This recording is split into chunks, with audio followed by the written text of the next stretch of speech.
भैया के बाटू भौजी बढ़िया लुगाई। अच्छा हमरा के देबू भौजी तनी साची खाई।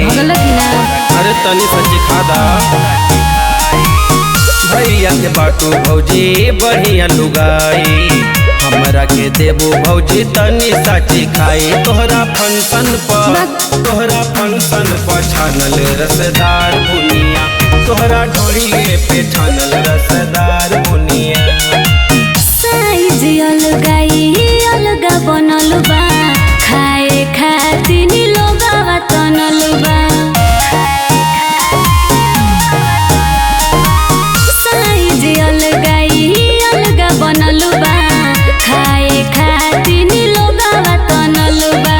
अच्छा तनी खालो ना, तनी खालो ना देउरू रसदार बुनिया। तनी खालो ना देउरू रसदार बुनिया।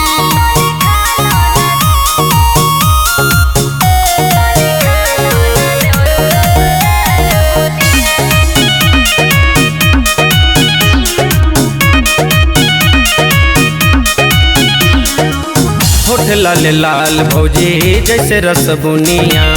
यही के दीवाना देखा बाटे सारी दुनिया। होठ लाल लाल भौजी जैसे रस बुनिया। यही के दीवाना देखा बाटे सारी दुनिया। तोहरा फंक्शन पर छानल रसदार बुनिया। तोहरा ढोलिए पे छानल रसदार बुनिया। देवरा के पसंद देवहरा के स्टाइल। दुल्हन खातिर देवरा रहेला भूखाइल। देवरा के पसंद देवहरा के स्टाइल। दुल्हन खातिर देवरा रहेला भूखाइल। तनी खालो ना, तनी खालो ना देउरू रसदार बुनिया। तनी खालो ना देउरू रसदार बुनिया।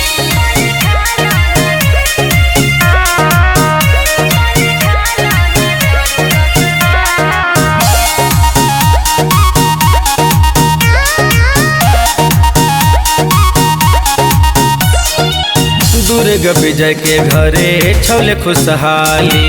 फूल खिलल बा भौजी देखा डाली डाली। दुर्ग विजय के घरे छौले खुशहाली। फूल खिलल बा भौजी देखा डाली डाली। तोहरा फंक्शन पर छानल रसदार बुनिया। तोहरा ढोलिए पे छानल रसदार बुनिया। सब न मना